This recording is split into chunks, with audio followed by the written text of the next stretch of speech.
Həzrəti Fatimə eşq müstəvisində, məhəbbət müstəvisində dəyər savaşı aparırdı. Onun çıxışlarına baxın,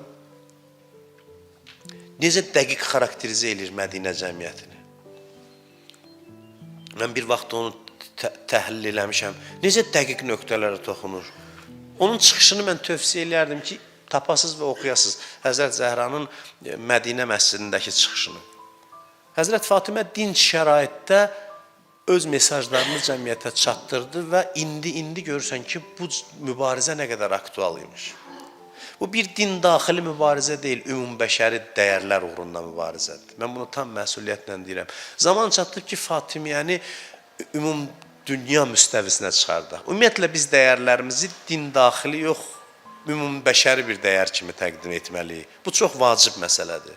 Bizim istər Məhərrəmdə, istər Fatimiyədə, istər Ramazan ayında söhbətlərimiz, bunu mən həmişə demişəm ki, elə bir səviyyədə olmalıdır ki, dünyanın harasında hansı millətə aid olan insanlar dinləsələr, onlar üçün aktual olsun. Allahdan istəyirəm, Allah Əhl-i Beyti, xüsusilə Həzrəti Fatimə Zəhranı tanımaqda bizə kömək eləsin. Yəni, bunlar elə bir insanlardır ki, bunları doğrudan da layiqincə tanısaq, çox şey dəyişər həyatımızda. Buyurur ki, Peyğəmbər buyurur, onun adı nə üçün Fatimədir? Fatimə yəni ayrılmış, qopmuş.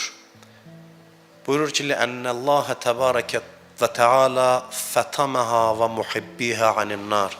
Allah onun adına görə Fatimə qoydu ki, onun özünü və sevənlərini cəhənnəm odundan ayırıb. Yəni, onun sevgisi meyardır, onun məhəbbəti meyardır. Belə yox ki, sevirəm, ona zülm eləyənləri də sevirəm. Belə sevgi olmur. Belə sevgi olmur. Bir halda ki, bütün hamı qəbul edir ki, Peyğəmbər buyurub, kim onu incitsə məni incidib, kim onu qəzəbləndirsə məni qəzəbləndirib. Bunu Peyğəmbər buyurub və hamı da bunu qəbul edir, hər yerdə bu yazılıb. Bəzəatun minni, o mənim bir parçamdır. O hələ dünyaya gəlməmiş, mənəviyyat aləmində məndən qopub. O nur halında olanda məndən qopub və o mənim bir parçamdır.